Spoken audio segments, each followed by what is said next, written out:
আল্লাহ সুবহানাহু ওয়া তাআলা সুন্দর করে বানিয়েছেন, যা দেখবেন শুধু সুন্দর আর সুন্দর। সুবহানাল্লাহ বলে, শুধু সুন্দর। ফুলের সৌন্দর্য দেখেন, গাছের সৌন্দর্য দেখেন, জমিনের সৌন্দর্য দেখেন, পাখির সৌন্দর্য দেখেন। আল্লাহ পাক যা বানালেন সবগুলিকে আল্লাহ পাক সুন্দর করে করে সৃষ্টি করেছেন, সব গুছিয়ে গুছিয়ে সুন্দর করে করে বানিয়েছেন, অসুন্দর করে কিছু বানান নাই। ফুল দেখতে কত সুন্দর, ফুলের থেকে ফল হয়, সে ফল হওয়ার জন্য ফুলের পুংকেশর আর স্ত্রী কেশরের মিলন ঘটতে হয়। তো ফুল তো আর চলতে পারে না, এই মিলনটা কেমনে হবে? এই জন্য আল্লাহ পাকের রুচি দেখেন, আল্লাহ পাকের রহমত দেখেন, আল্লাহর কুদরত চিন্তা করুন। সুবহানাল্লাহি বিহামদিহি। ফুল সুন্দর জিনিস, ফুলের চাইতে আর কিছু সুন্দর আছে নাকি? এত সুন্দর ফুল, এই পুংকেশর এবং স্ত্রী কেশরের বিনিময়টা কে করবে? এইটা করার জন্য আল্লাহ পাক এই দায়িত্ব তেলাপোকাকে দেন নাই, দিছেন নাকি? আর শোলাকে দিছেন, সার পোকাকে দিছেন, উই পোকাকে দিছেন, তাতে ফুলের ইজ্জত নষ্ট হবে। ফুল যেমন সুন্দর, আল্লাহ রুচি, আল্লাহ রাব্বুল আলামিনের সৌন্দর্য বোধ কত বিরাট, কত মহান আল্লাহ পাক। ফুল যেমন সুন্দর, ওই সুন্দর ফুলের উপরে তেলাপোকা পড়লে ফুলের সৌন্দর্য নষ্ট হবে। এজন্য আল্লাহ পাক ফুল যেমন সুন্দর, ওই পুংকেশর আর স্ত্রী কেশরের মিলন ঘটাবার জন্য রব্বুল আলামিন সুন্দর প্রজাপতির ব্যবস্থা করেছেন। ফুল যেমন সুন্দর, প্রজাপতিও সুন্দর। প্রজাপতির জানায় কোন শিল্পী কোন তুলি দিয়ে এত রং লাগালো! সুবহানাল্লাহি বিহামদিহি, সুবহানাল্লাহি বিহামদিহি। কি সুন্দর প্রজাপতি আল্লাহ তৈরি করলেন। আল্লাহ পাক বলছেন, এমনি সুন্দর করে বানালাম, মানুষ বানাইছি, সে মানুষের সৌন্দর্য দেখো। দুইটা চোখ দিলাম দেখার জন্য। চোখ কি জন্যে? এখন এই চোখ দুটা যদি কুমিরের মতো আল্লাহ গোল বানাই দিতেন, চোখ গোল এরকম কুমিরের মতো, দেখতে বিশ্রী হতো। চোখ দুটোকে আল্লাহ টানা টানা করেছে, চোখের উপরে ভুরু লাগিয়েছে, তাতে আবার পশম দিয়েছেন, চোখে পিসি দিয়েছেন, চোখের ভিতরে মণিটা কালো করেছে, তার চতুর্দিকে সাদা অংশকে নীলাভ করেছেন যাতে কালোটা আরো ফুটে ওঠে। সুবহানাল্লাহি বিহামদিহি। কত সৌন্দর্য আল্লাহ রাব্বুল আলামিন মানুষকে দিয়েছেন। আল্লাহর রহমতের ওয়াজ সারা বছর করলেও তো ফুরাবে না, এত রহমত, এত দয়া আল্লাহ সুবহানাহু ওয়া তাআলা। মানুষ আল্লাহ কি সুন্দর করে বানালেন। একবার একজন দরবেশ সাহেব রাস্তা দিয়ে যাচ্ছেন, প্রতিমধ্যে তিনি দেখতে পেলেন নদী থেকে এক কলসি পানি নিয়ে এক যুবতী সুন্দরী মেয়ে রাস্তা বেয়ে যেতেছে। দরবেশ সাহেব দাঁড়ায় গেলেন আর ওই যুবতীর দিকে এক নজরে তাকায় আছেন, চোখে পলক দেয় না। এরপরে যুবতী থমকে দাঁড়ায় গেল। আধা বুড়া মানুষ, দাড়ি অর্ধেক পাকে গেছে, দেখতে দেখায় খুব বুজুর্গ মানুষ, কিন্তু রাস্তায় আমার একা পায়া এমনি করে তাকিয়ে আছে আর চোখ দিয়েও তো পানি পড়ে। ব্যাপারটা কি? দরবেশ কাঁদে কেন? প্রতিমধ্যে আমাকে একা পেয়ে দরবেশ কাঁদে কেন, তাকিয়ে আছে কেন? মহিলার চিন্তা জাগলো। শেখ সাদী রহমতুল্লাহ আলাইহি ঘটনা লিখেছেন, বাংলা কবিতার অনুবাদ করেছেন।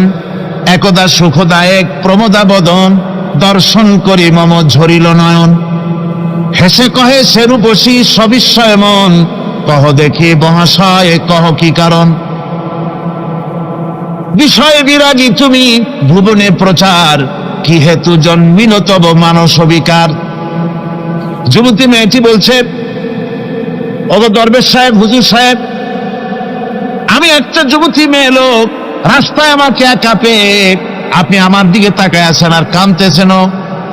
এই বৃদ্ধ বয়সে ভীমরতি হলে কেন? আমাকে দেখে কাঁদেন কেন আর এক নজরে কেন তাকায়ছেন? কারণটা কি? কি কুমতলব আছে? দরবেশ সাহেব বলছেন, হেসে কহিলাম বালে করহ শ্রবণ, নেত্র ঝরে তবু হেতু ভেব না এমন। হে রূপসী মেয়ে, তোমার জন্য আমি কান্দি, একথা একবারও চিন্তা করো না। যে শিল্পী রচিল ওই সুধাংশু বদন, তাহার তরে ঝরে নেত্র নয়নে জীবন। তোমার প্রেম পাওয়ার জন্যে তোমাকে দেখে লোবাতুর এবং কামুক হয়ে তোমার দিকে তাকায় কান্দি, একবারও ভেবো না। আল্লাহর কসম আমি কাঁদতেছি, তোমার এত সুন্দর স্বাস্থ্য আর চেহারা যে আল্লাহ রাব্বুল আলামিন বানায় দিলেন, না জানি সেই আল্লাহ কত সুন্দর। যার সৃষ্টি এত সুন্দর সে আল্লাহ রাব্বুল আলামিন না জানি কত সুন্দর। আল্লাহ পাক সেই সুন্দর আল্লাহ রাব্বুল আলামিনকে দেখার তৌফিক যেন আমরা পাই। জোরে বলেন আমিন, আরো জোরে বলেন আমিন। আল্লাহ পাক বলছেন আমি সুন্দর করে সব তৈরি করে দিয়েছি। বুঝবে তারা যারা চিন্তাশীল, যারা গবেষণা করে। ইন্না ফি খালকিস সামাওয়াতি ওয়াল আরদি ওয়াখতিলাফিল লাইলি ওয়ান নাহার লাআয়াতিন লিউলিল আলবাব। নিশ্চয়ই যারা নাকি জ্ঞানবান, তারা রাত এবং দিনের পরিবর্তন, আকাশ এবং জমিনের সৃষ্টি ইত্যাদির ব্যাপারে, এই সৃষ্টি নৈপুণ্যতার ব্যাপারে তারা চিন্তা করে, গবেষণা করে। এবং দিনের পার্থক্য, মানুষের জীবনকে জীবন পদ্ধতিকে দুই ভাগে বিভক্ত করেছে, রাত এবং দিন। দেখেন আল্লাহর রহমত এবং কুদরত সব জায়গায়। রাত এবং দিন মানুষের জীবন চলার পথকে, জীবন পদ্ধতিকে কয় ভাগে ভাগ করেছে? দুই ভাগ। আল্লাহ পাক বলেন ওয়াজআলনাল লাইলা লিবাসা ওয়াজআলনান নাহারা মাশা। আমি রাতকে করেছি শান্তির বাহন, রাতকে করেছি আচ্ছাদন, শান্তির বাহন, আর দিনকে করেছি রোজগার করার জন্য। দিনের বেলায় রোজগার করবে, কামাই রুজি করবে, কল কারখানায় যাবে, খেতে খামারে যাবে, অফিস আদালতে যাবে, কাজ কাম করবে। এ কাজ করে করে শরীরের ভিতরে ক্লান্তি আসে, অবসাদ এসে যায়। আল্লাহ রাব্বুল আলামিন বলেন আমি আবার রাত বানালাম। ওই রাতের বেলায় বানর যখন ঘুমায় যায়, এই ঘুম তার সমস্ত অবসাদ আর ক্লান্তি দূর করে দিয়ে সকাল বেলায় আবার তাজা মানুষ করে, সমস্ত একেবারে পরিপূর্ণ কর্মক্ষম একজন মানুষে তাকে পরিণত করে দেয়। রাতটাকে আচ্ছাদন করে দিয়েছি, দিনের কোলাহল মুক্ত রাত। সূর্যের আলোর ঝলকানি, তীব্র আলো নাই, চিৎকার নাই, আওয়াজ নাই। রাতের একটি অন্ধকার চাদর পরিয়ে দিলাম এই পৃথিবীর উপরে। রাতের একটি অন্ধকার চাদর পৃথিবীর উপরে পরিয়ে দিলাম। কোলাহল মুক্ত পৃথিবী। এখন সূর্যের তীব্র আলো আর নাই। এখন আরামে তুমি ঘুমিয়ে যাও, ঘুমাও, আবার সকালবেলা উঠে তুমি কাজ করবে। আল্লাহ পাক বলেন আমি এভাবে ومن رحمته جعل لكم الليل والنهار لتسكنوا فيه ولتبتغوا من فضله। আল্লাহর রহমতের ভিতরে এটাও রহমত, আল্লাহর করুণা, আল্লাহর দয়া যে তিনি দিনকে করেছেন রুজি কামার জন্য, রাতকে করেছেন তিনি তোমাদের জন্য ঘুমাবার জন্য, বিশ্রামের জন্য। এই ব্যবস্থা আল্লাহ রাব্বুল আলামিন করেছেন, যিনি তোমাদেরকে দুপুর বেলায়, বিকেল বেলায় তোমাদেরকে অবসাদ গ্রহণের জন্য, আরামের জন্য দুপুর এবং বিকাল, সকাল ইত্যাদি তৈরি করেছেন। কোরআন শরীফের ভিতরে আল্লাহ পাক এই সমস্ত কথাগুলি ব্যাখ্যা সহকারে বলে দিচ্ছেন যে আমার রহমত ওয়াসিআত রাহমাতি কুল্লি শাই, সমস্ত জিনিসের চতুর্দিকে, তুমি যেখানে আছো তার চতুর্দিক, আকাশ এবং জমিন, আমার রহমত তোমাকে ঘিরে রেখেছে। এ কোরআন নাজিল করেছেন সেই আল্লাহ, সেই রহমান যার দয়া সর্বত্র ছড়িয়ে আছে। আল্লাহ পাক বলছেন এরপরে তোমাকে সৃষ্টি করলাম, জমিন সৃষ্টি করলাম খাবারের জন্য। আমার রহমতের বিষয়টা দেখো, আমি এমন দয়াবান, এমন মেহেরবান। এবার তোমার খাবারের জরুরত হলো তুমি কি খাবে, সেজন্য এই জমিনে ফসলের ব্যবস্থা আমি আল্লাহ করেছি। জোরে বলেন সুবহানাল্লাহ। জমিন শুকায় গেছে, বৈশাখ মাসের, জ্যৈষ্ঠ মাসের প্রচন্ড রৌদ্রের তাপে জমিন শুকায় গেছে। এই জমিনে তুমি ফসল ফলাবে কি করে যদি না পানি দিয়ে জমিনটারে ভিজায় দেই? আল্লাহ বলেন জমিন ভিজাবার দায়িত্ব আমি নিলাম। আল্লাহুল্লাযী আরসালার রিয়াহা ফাতুসিরু সাহাবা। সমুদ্রের পানি, লবণাক্ত পানিগুলি বাষ্পীয় আকারে উত্থিত হয়ে যায়, মেঘমালায় পরিণত হয়ে যায়। বাতাসকে বলি এই মেঘকে টেনে নিয়ে যাও অমুক জায়গার উপরে। মেঘ চলে এলো। আল্লাহ বলেন ফাসুকনাহু ইলা বালাদিন মাইয়িতিন ফাআহইয়ানা বিহিল আরদা বাদা মাউতিহা কাযালিকান নুশুর। আল্লাহ পাক বলছেন বৃষ্টির পানি পড়লো, মরা জমিন জিন্দা হয়ে গেল। এই মরা জমিন জিন্দা হলো, এরপরে তুমি বীজ বপন করলে, ধান বপন করলে, গম বপন করলে, মাটির খাসলাত হলো সব পচায় দেওয়া। মাটির খাসলাত কি? কথা বোঝেন না? মাটির ধর্মটা কি? পচায় দেওয়া। যা রাখেন পচে যাবে, লোহা রাখেন জং ধরে যাবে, পাথর রাখেন আস্তে আস্তে, এ ধরনের যেসব জিনিস রাখেন আস্তে আস্তে করে ধ্বংস হয়ে যাবে, পচে যাবে। ওই মাটির ভিতরে ধান এবং গম, আপনার ফসল, আপনার খাদ্য, আপনার রিজিককে আমানত করে দিলেন, আল্লাহ পাক ওটাকে হেফাজত করলেন। এরপরে ওর ভিতর থেকে পাতা অঙ্কুরিত হয়ে বেরিয়ে এলো। এখন কেউ যদি বলে আল্লাহ যদি পানি না দেন, আল্লাহ যদি বৃষ্টিতে না দেন, তাহলে আমার অসুবিধাটা কি? আল্লাহ বলেন, দেখো বৃষ্টিটা তো আমি দিলাম। বৃষ্টিটা কে দিলেন? আল্লাহ পাক বলেন, আফারাআইতুমুল মাআল্লাযী তাশরাবুন আনতুম আনজালতুমুহু মিনাল মুজনি আম নাহনুল মুনজিলুন। তোমরা যে পানি পান করো, আকাশ থেকে এই পানিটা কে বর্ষণ করে? তুমি করো না আমি করি? কে করে জনগণ? আল্লাহ পাক বলছেন, আমি পানি বর্ষণ করি। সেই পানিটা, এই যে বঙ্গোপসাগরের পানি, আপনাদের কর্ণফুলীর পানি, মিষ্টি না নোনা? কি পানি জনগণ? এই নোনা পানি আকাশে উঠলো। আল্লাহ পাক বলেন, ইচ্ছে যদি করতাম, লাউ নাশাউ জাআলনাহু জাজান ফালাউলা তাশকুরুন। পানি উঠালাম, নোনা পানি, ইচ্ছে করলে লবণাক্ত অবস্থায় অবতীর্ণ করে দিতে পারতাম, জমিনের ফসল সব নষ্ট হয়ে যেত। কিন্তু আমি নোনা পানি উঠায়া ওই পানিগুলিকে মিষ্টি করে আমি নাজিল করে, জোরে কান সুবহানাল্লাহ, মিষ্টি পানি অবতীর্ণ করে দিলাম। এখন মানুষ বলে আল্লাহ পানি না দিলে কি হইতো? আমাদের খাল আছে, বিল আছে, সাগর আছে, নদী আছে, পুকুর আছে, হাওড় আছে, টিউবওয়েল আছে, ডিপ টিউবওয়েল আছে, আল্লাহ বৃষ্টি না দিলে তো কি হয়ে গেল আমাদের?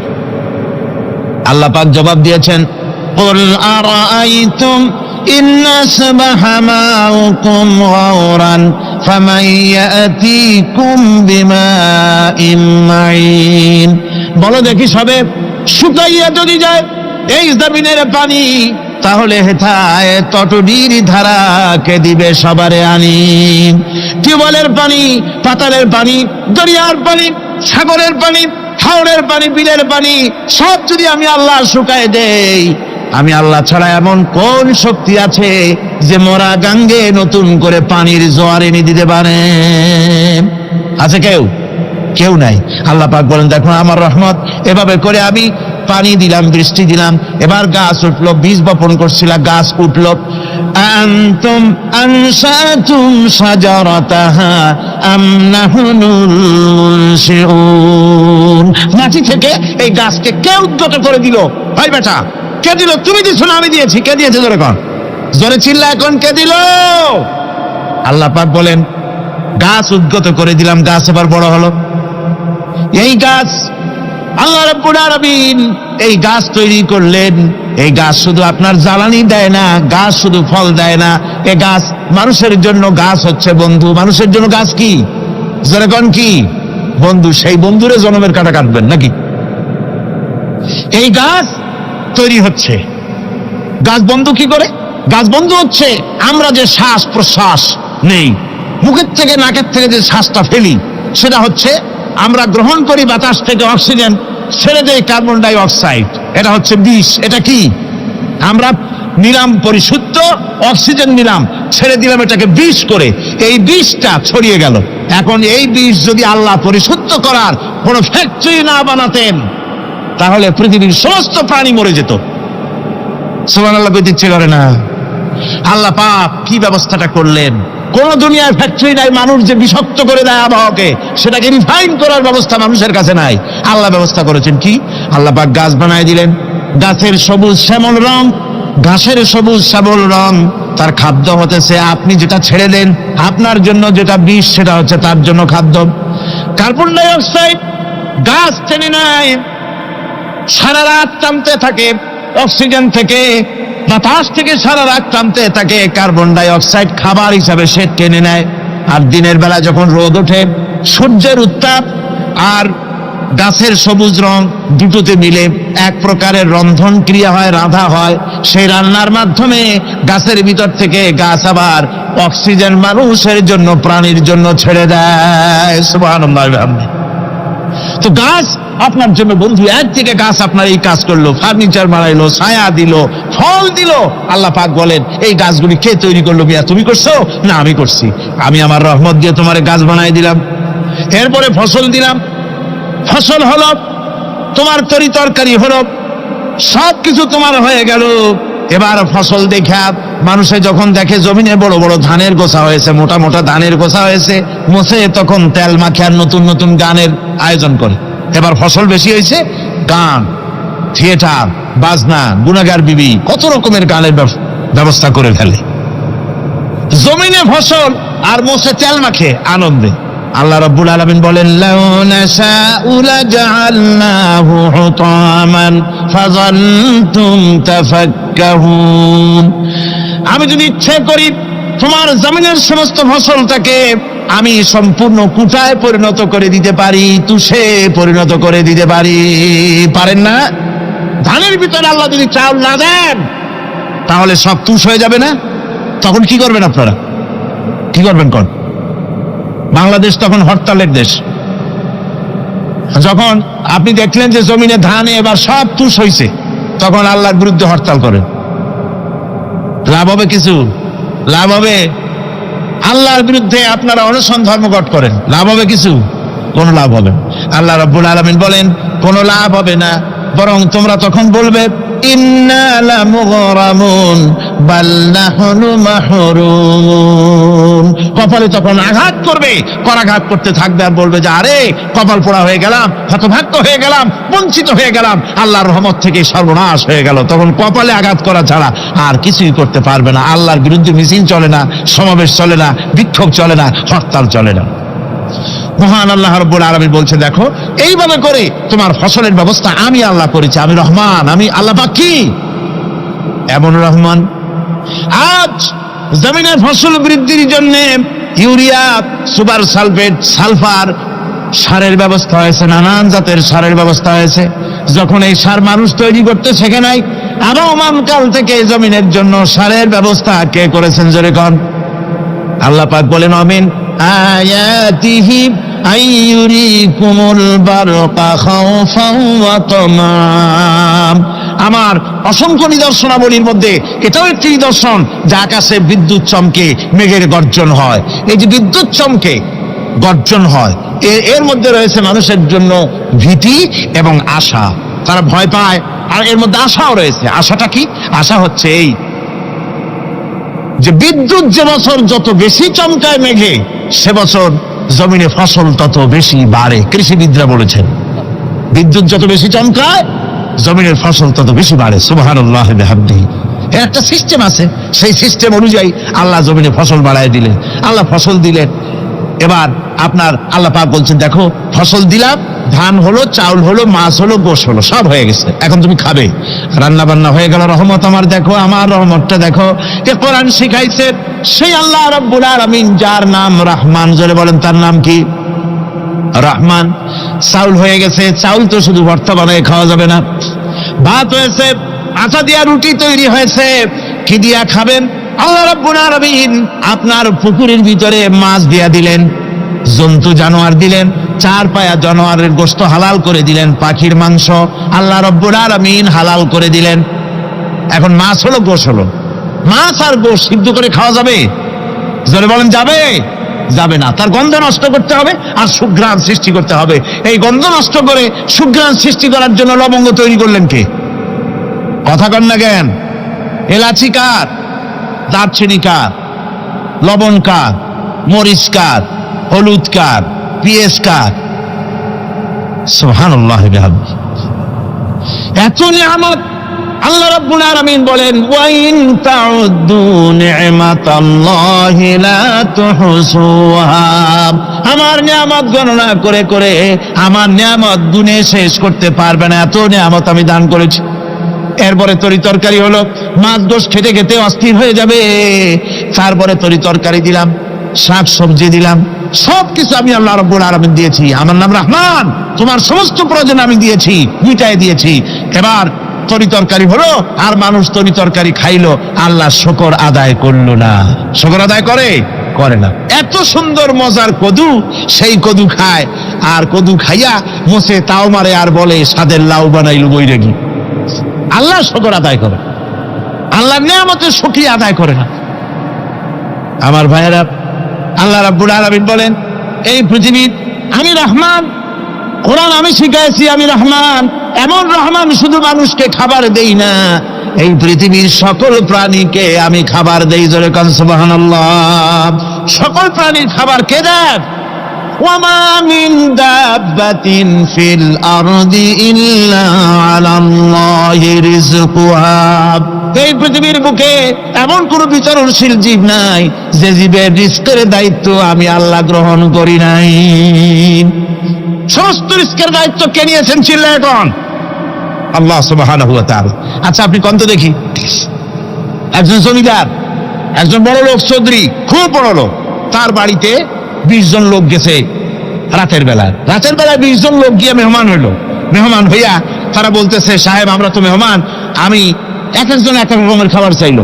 একজনে বললো আমি হরিণ খাবো, আর একজনে কয় আমি মুরগি খাবো, আর একজনে বললো আমি খরগোশ খাবো, আর একজনে বললো আমি হাতি খাবো, আর একজনে বললো আমি ছাগল খাবো। 20 জন মানুষের 20 রকমের খাবার চাইলো। একজনে কয় বোয়াল মাছ খাবো, আর একজনে কয় রুই মাছ খাবো। 20 জনে 20 রকমের খাবার দাবি করলো। বলেন জমিদার তো বাড়ির দ্বারে, জমিদারের বাপ, সেও কি পারবে 20 জনকে 20 রকমের খাবার পরিবেশন করতে? কোন প্রস্তুতি ছাড়া পারবে? কোন প্রস্তুতি ছাড়া জমিদার হোক, রাজা বাদশাহ হোক, 20 জন মানুষের খাবার 20 রকমের দিতে পারে না। আর আল্লাহ এমন রহমান, এই পৃথিবীর লক্ষ কোটি কোটি জাতির প্রাণীকে কোটি কোটি রকমের খাবার আল্লাহ রাব্বুল আলামিন পরিবেশন করতেছেন। সাপের খাবার একরকম, ব্যাঙের খাবার আর এক রকম। ব্যাঙে যা খায় সাপে তা খায় না, সাপে যা খায় ব্যাঙে তা খায় না। হাতির খাবার, গন্ডারের খাবার, ভল্লুকের খাবার, বাঘের খাবার, সিংহের খাবার, মানুষের খাবার, ছাগলের খাবার, মুরগির খাবার, মশার খাবার, সাপ পোকার খাবার, সমস্ত খাবার ভিন্ন ভিন্ন। আমার সমস্ত খাবারের মজা আল্লাহ রাব্বুল আলামিন আলাদা আলাদা করে দিয়েছেন। এমন রহমান, আপনার পেট ভরবেন শুধু স্বাস্থ্য বাড়াবার জন্য, পেট ভরে খাওয়া দরকারটা ছিল। আল্লাহ পাক দেখলেন যে না, শুধু পেট ভরলে তো এরকম খাইতে চাইবে না, তাই আল্লাহ রাব্বুল আলামিন জিহ্বা দিয়ে দিলেন যাতে করে মজা লাগে আর খায়। সব রকমের মজা, এক এক গোশতে, এক এক মাছে, এক এক তরকারিতে এক এক রকম মজা না, সব রকম মজা, সব একরকম মজা, ভিন্ন ভিন্ন রকমের মজা। আল্লাহ পাক বলেন আমি রহমান, দেখো আমি কিভাবে খাওয়াই। ওয়াকাইয়িম মিন দাব্বাতিন লা তাহমিলু রিজকুহা আল্লাহু ইয়ারযুকুহা ওয়া ইয়্যাকুম। এই পৃথিবীতে এমন অনেক বিচরণশীল জীব আছে, যে প্রাণীরা নিজের জন্য কোনো সঞ্চয় করে না, সঞ্চয় করে শুধুমাত্র পৃথিবীর মানুষ। আর পিঁপড়ায় কিছু সঞ্চয় করে। অন্যান্য বহু প্রাণী আছে যাদের কোনো সঞ্চয় নাই। কি বলেন, পাতিশিয়ালের কোনো ব্যাংকে অ্যাকাউন্ট আছে নাকি? না। শীতের মৌসুমে পাতিশিয়াল আইসা ব্যাংকের ম্যানেজারকে বলে না যে কয়েকটা মুরগি আনছি, আমার নামে একটা অ্যাকাউন্ট ওপেন করেন, বৃষ্টির সময় আমি যেন ওগুলো উঠাইয়া পাইকারি ধরে খাইতে পারি। ওর কোনো খাবার নাই, সঞ্চয় নাই। এ ধরনের পাখির সঞ্চয় নাই, পশুর সঞ্চয় নাই। মহান আল্লাহ রাব্বুল আলামিন তিনি বলছেন, সকাল বেলায় পাখির তারা বাসা দিয়া ক্ষুধার্ত পেট নিয়ে পাখিগুলি উড়ে চলে যায়। সাপ তার গর্ত থেকে বের হয় খালি পেটে, পাতি শৃগাল খালি পেট নিয়ে গর্ত থেকে বেরিয়ে যায়। তিমির মতো অত বড় প্রকাণ্ড প্রাণী, হাতির মতো প্রকাণ্ড প্রাণী, গরিলা, শিম্পাঞ্জি, ওরাংওটাং, পিঁপড়া থেকে শুরু করে নিয়ে প্রকাণ্ড তিমি পর্যন্ত সমস্ত প্রাণীগুলি সকালবেলায় খালি পেটে বেরিয়ে যায়। সারাদিন ঘোরাঘুরির পর আল্লাহ সুবহানাহু ওয়া তাআলা বলেন, সন্ধ্যাবেলায় সমস্ত প্রাণীর পেটগুলি ভরে আমি আল্লাহ তাদের বাসায় ফিরাইয়া দেই। আমি রহমান, এভাবে করে আমি আল্লাহ রাব্বুল আলামিন খাবারের বন্দোবস্ত করি, পড়ার বন্দোবস্ত করি, থাকার ব্যবস্থা করি। ইয়া আইয়ুহান নাসু যুকুরু নি'মাতাল্লাহি আলাইকুম হাল মিন খালিকিন গায়রুল্লাহ ইয়ারযুকুকুম মিনাস সামাই ওয়াল আরদ। ও পৃথিবীর মানুষেরা, ওই আল্লাহর স্মরণ করো, আল্লাহর নিয়ামতের শুকরিয়া আদায় করো যে আল্লাহ তোমাকে আকাশ থেকে জমিন থেকে রিজিক দেন। ওই আল্লাহ ছাড়া আছে কি কেউ যে তোমাকে আকাশ থেকে রিজিক দেয়, জমিন থেকে রিজিক দেয়? লা ইলাহা ইল্লা হুয়া ফাআন্না তুফাকুন। ওই আল্লাহ ছাড়া কোনো ইলাহা নাই, কেন তোমরা বিভ্রান্ত হও? সে আল্লাহর দিকে ফিরে আসো। আল্লাহ বলছেন, এভাবে আমি সমস্ত পৃথিবীর মানুষের রুজি রুটির বন্দোবস্ত করি, সমস্ত প্রাণীর রুজি রুটির ব্যবস্থা করি। আমি সেই রহমান। সুবহানাল্লাহ বিহামদি। ওয়া ইলাহুকুম ইলাহু ওয়াহিদ লা ইলাহা ইল্লা হুয়ার রাহমানুর রহিম। এই হচ্ছেন তোমাদের আল্লাহ। সুবহানাল্লাহ। আল্লাহ বলছেন ওয়া ইলাহুকুম ইলাহু ওয়াহিদ, তিনি হচ্ছেন এক আল্লাহ, এক ইলাহ, যিনি ছাড়া কোনো ইলাহ নাই। তিনি হচ্ছেন রহমান। তিনি কি? রহমান। তিনি হচ্ছেন রহিম। তিনি তোমাদের সব কিছুর ব্যবস্থা করে দিয়ে থাকেন, কোন জিনিস তোমাদেরকে বঞ্চিত করেন না। এই রহমান এমন রহমান যিনি তোমাদের সমস্ত নিয়ামত পূর্ণ করেন। আর রহমান এমন রহমান যে শুধু আপন আপন লোক দেখে তালাশ করে করে দেয় না, সকলকে দেয়। যারা নামাজ পড়ে তাদের দালানকোটা বেশি হয়, যারা তাহাজ্জুদ পড়ে তাদের ব্যাংকে টাকার অভাব নাই, যারা হজ করে যাকাত দেয় তারা টাকার জ্বালায়, পয়সা কড়ির জ্বালায় অস্থির। এরকম নাকি? না, বরং নামাজ রোজা হজ যাকাত যারা করে বেশি খাঁটি মুসলমান, তাদের অভাব অভিযোগ আরো বেশি। যাদের কাছে নামাজ নাই, রোজা নাই, আল্লাহ পরকালের চিন্তা নাই, তাদের টাকা পয়সা, সোনা দানা, জায়গা জমিন, সৌন্দর্য, সুখ আর আরো অনেক বেশি। বরং এদের কম। আপন লোকের চাইতে শত্রুকে বরং আল্লাহ পাক বেশি দেন। আপন লোক মানে যারা দিনদার, ইমানদার, পরেজগার, নামাজি, এরা বরং কম পায়, ওরা বরং বেশি পায়। এমন কেউ নেই পৃথিবীতে শত্রুকে ডেকে বলবে আয় তোরেও দেই, কেউ নাই, একমাত্র আল্লাহ রাব্বুল আলামিন যিনি সকলকে দেন। এই পৃথিবীর কোন মূল্য আল্লাহ রাব্বুল আলামিনের কাছে নাই, একটা মশার দানার তুল্য মূল্য নাই। সেজন্য আল্লাহ পাক সকলকে নিয়ামত দেন, সকলকে ব্যবস্থা করেন। তাই এই কোরআন শরীফ আল্লাহ পাক তার মানুষের প্রতি এত দয়া মানুষের প্রতি, যে আল্লাহ পাকের দয়াটা কার? জোরে চিল্লায় কেন, দয়াটা কার? এত দয়া যে আল্লাহ পাকের মানুষের প্রতি রাস্তা চলার জন্য রাস্তা তৈরি করে দিলেন। পাহাড়ের ভিতরে মানুষ যেন হারায় না যায়, পাহাড়ের ভিতরে গিরিপথ বানালেন যিনি, মরুভূমির ভিতরে হারায় না যায় নিশানা বানালেন যিনি, সমুদ্রের ভিতরে রাতের আধারে যেন গভীর সমুদ্রে হারায় না যায়, সেজন্য মহাশূন্যের ভিতরে তারকা প্রদীপ জ্বালায়া পথের নির্দেশনা দিয়ে দিলেন যিনি, এত ব্যবস্থাপনা যিনি করলেন, সে আল্লাহ রাব্বুল আলামিন মানুষের জন্য এই পৃথিবীতে ব্যক্তি, পরিবার, সমাজ ও রাষ্ট্রে, আন্তর্জাতিক জীবনে, স্বরাষ্ট্রনীতি, পররাষ্ট্রনীতি, শিক্ষানীতি, যুদ্ধনীতি, বন্দিনীতি, তার জীবনের সমস্ত নীতিমালার ব্যাপারে আল্লাহ রাব্বুল আলামিন বুঝি কোনো দিকদর্শন দেন নাই। দিয়েছেন কিনা? সুতরাং রহমানের দাবি হচ্ছে, আল্লাহর রহমানিয়াতের দাবি হচ্ছে বান্দার জন্য কোরআন শিক্ষা দেওয়া। যত শিক্ষা আল্লাহ দিয়েছেন, যত দয়া আল্লাহ বান্দাকে করেছেন, সবচাইতে বড় দয়া কোরআন শিক্ষা দেওয়া। জোরে কান সুবহানাল্লাহ। যত দয়া, যত নিয়ামত, যত রহমত আল্লাহ বান্দাকে করেছেন, তার মধ্যে শ্রেষ্ঠ রহমত, শ্রেষ্ঠ দয়া, শ্রেষ্ঠ করুণা মানুষের জন্য, আল্লাহর এই পৃথিবীর মানুষের জন্য সবচাইতে শ্রেষ্ঠ দয়া কি? জোরে বলেন কি? কোরআনের শিক্ষাই হচ্ছে আল্লাহ পাকের এই মানুষের জন্য সর্বশ্রেষ্ঠ দয়া। 1996 নির্বাচনে পার্লামেন্টে আসার পর মদ জুয়া নিষিদ্ধকরণ বিল 96, এই বিল আমি উত্থাপন করেছিলাম, বিল পেশ করেছিলাম। আপনারা নিশ্চয়ই পত্রপত্রিকা দেখছেন না? সেই বিল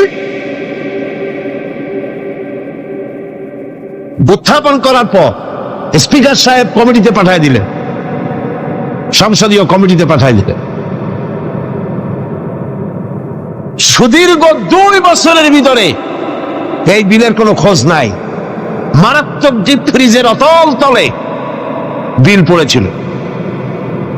সেখান থেকে 15/10/98 তারিখে 2 বছর পর প্রথম আমার বিলের ব্যাপারে একটি মিটিং ডাকা হলো সংসদের কমিটি কক্ষে।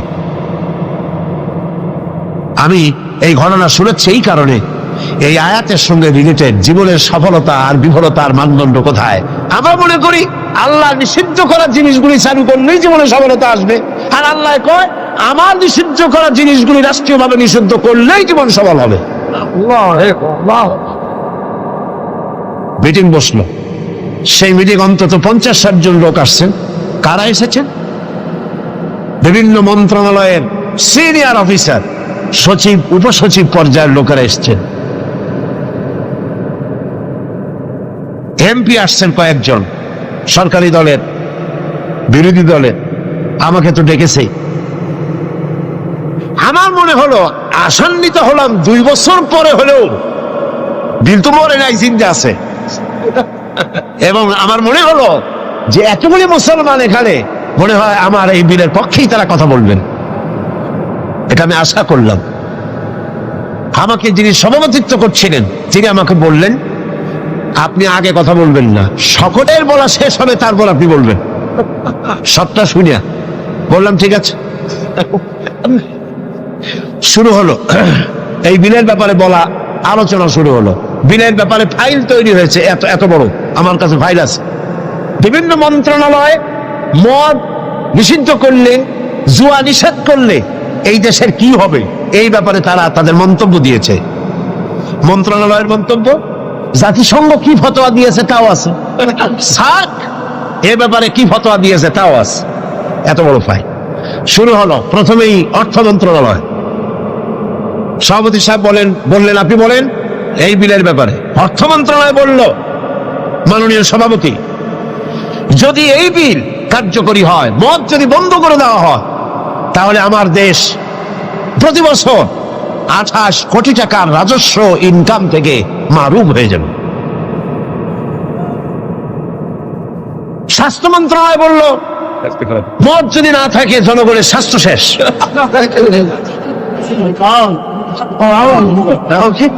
ব্যাখ্যা দিচ্ছি, তাদের বক্তব্যের ব্যাখ্যাও আছে।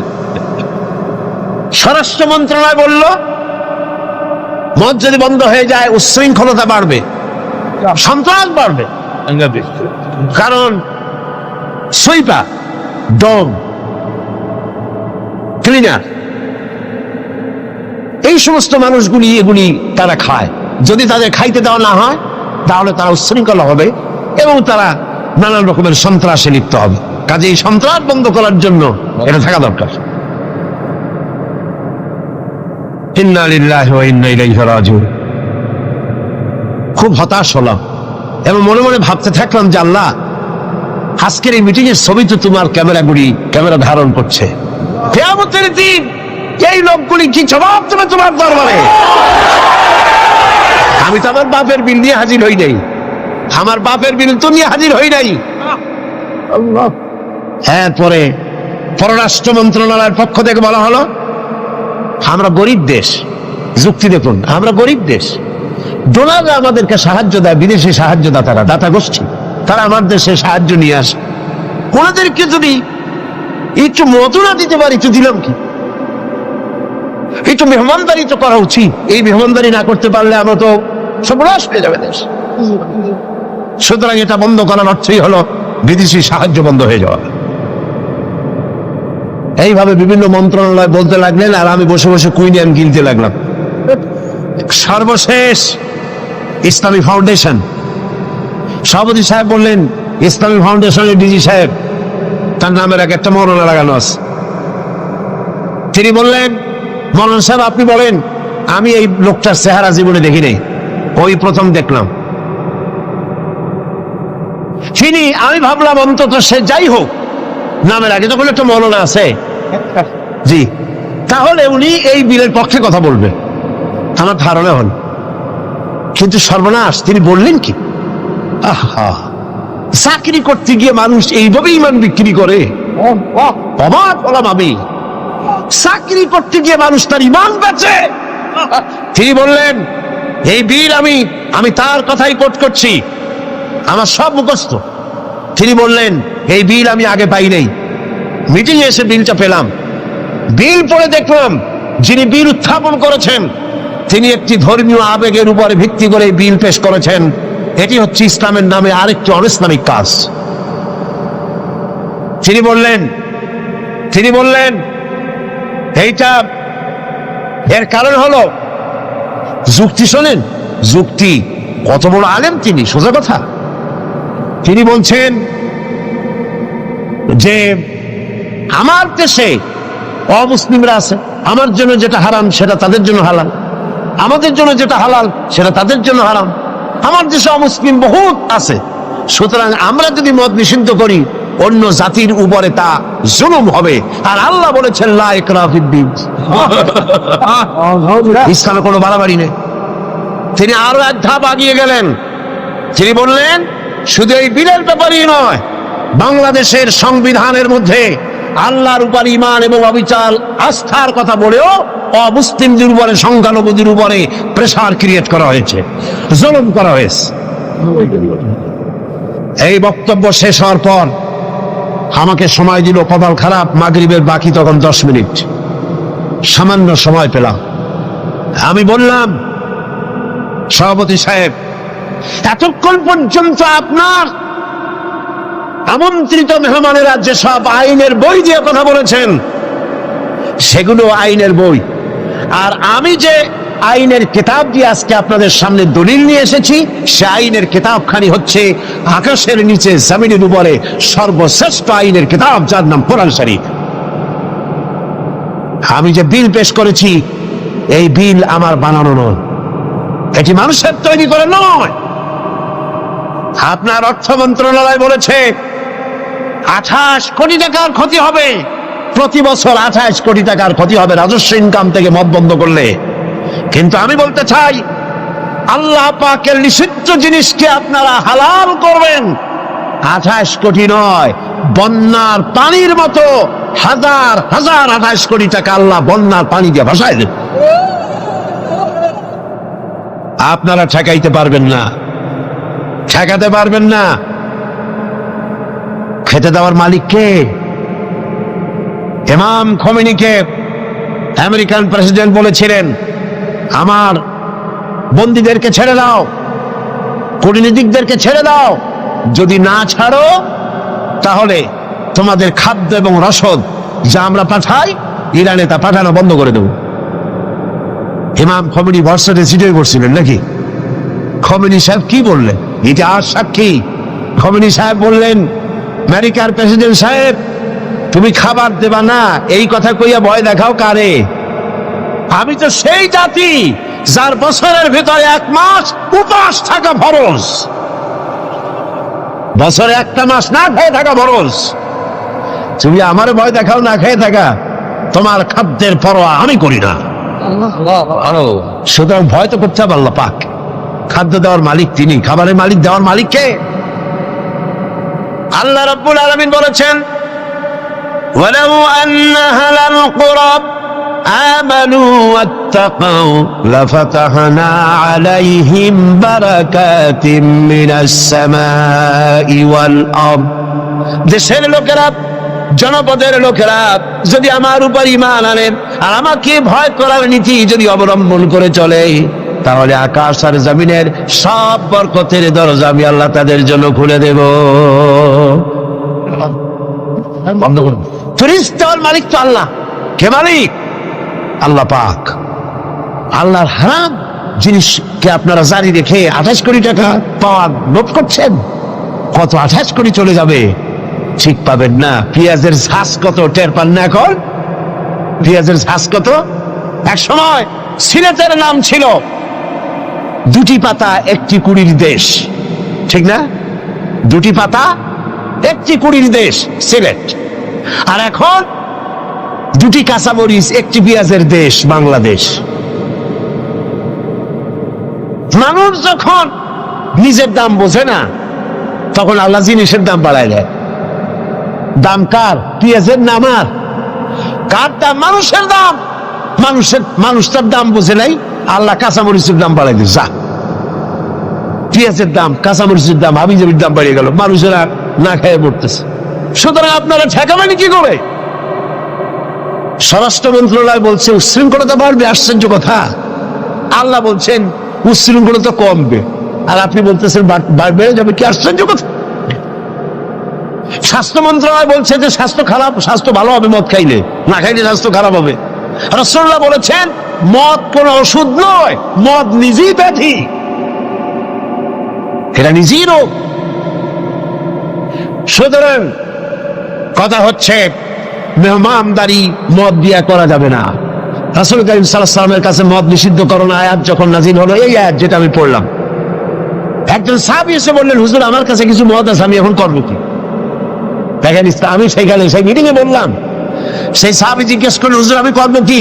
কোন ইহুদির হাদিয়া দিয়ে দেই?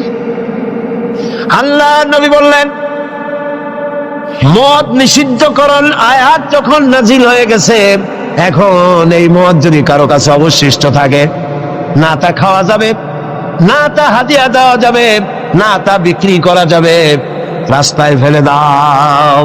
ফেলে দেওয়া ছাড়া এর কোনো পথ নাই।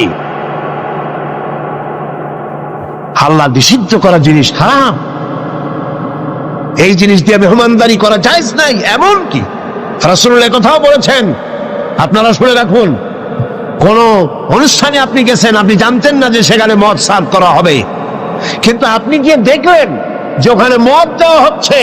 রাসূলুল্লাহ বলেছেন আল্লাহ এবং পরকালের বিশ্বাস যদি কলিজার মধ্যে থাকে, ওই অনুষ্ঠান পরিত্যাগ করো, বেরিয়ে যাও। এই মদের অনুষ্ঠানে তুমি বসতেও পারো। সর্বশেষ বললাম, আজকে ফাউন্ডেশনের ডিজি তিনি বলছেন আশ্চর্য কথা, আমার দেশে মুসলিম আছে তাই কোরআনের আইন আমি চালু করবো না, এটা তাদের উপরে জুলুম হবে। রাসূলুল্লাহর উপরে যখন এই আইন নাজিল হয়, তখন মক্কা মদিনায় ইহুদি খ্রিস্টান ছিল না, তো তাদেরকে উপলক্ষ করে রাসূলুল্লাহকে আইন বন্ধ করে রাখছিলেন না, বরং বললেন সাহাবীরা, তখন তো মাইক ছিল না, রেডিও নাই, মাইক নাই, ফ্যাক্স নাই, পত্রপত্রিকা নাই, টেলিক্স নাই, টেলিভিশন নাই। হুজুর বললেন যাও রাস্তায় রাস্তায় এই আয়াত চিল্লায় পড়ো।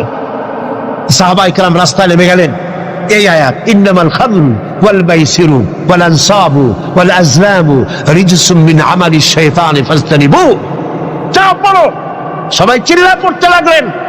ইতিহাস সাক্ষী, তারা যখন তেলাওয়াত করতেছিলেন রাস্তায় রাস্তায়, যেই সব মুসলমান মদ পান করতেছিলেন, তখন যার হাতে মদের গ্লাস ছিল, কোরআনের আয়াত শুনেন মদের গ্লাস নিক্ষেপ করলেন, যিনি গলায় নিয়েছিলেন, মুখে নিয়েছিলেন, কুড়ি করে ফেলে দিলেন, যিনি গিলেছিলেন গলার মধ্যে আঙ্গুল দিয়ে বমি করে ফেলে দিলেন, যার ড্রামের ভিতরে হাড়ির ভিতরে মদ ছিল, লাথি মেরে পাতিল ভেঙে দিল, আর মদ রাস্তাগুলি প্রবাহিত হয়ে গেল। শাসনতন্ত্র, আমার দেশের সংবিধানের ভিতরে আল্লাহর উপরে ঈমান এবং অবিচল আস্থার কথা বলা হয়েছে, সেইটাও নাকি অমুসলিমদের উপরে জুলুম করা হয়েছে। আমি জিজ্ঞেস করতে চাই, আমার দেশের হিন্দুরা আল্লাহকে অস্বীকার করে, হাসতে কনকান করে, আল্লাহ না বলুক ভগবান তো বলে, ব্রহ্মা তো বলে, উপরওয়ালা তো বলে, ঈশ্বর তো বলে, বিধাতা তো বলে। খ্রিস্টানরা আল্লাহকে অস্বীকার করে, চিল্লায় বলেন করে, বৌদ্ধরা করে। এই দেশের কিছু নাস্তিক মুরতাদ ছাড়া আল্লাহকে কেউ অস্বীকার করে না। সুতরাং আমার দেশে আল্লাহর উপর ঈমান এবং অবিচল আস্থার কথা সংবিধানে যা লেখা হয়েছে, এটাকে পরিবর্তন করতে চাইলে বাংলাদেশে আগুন জ্বলবে, কেউ ঠেকাইতে পারবেন না।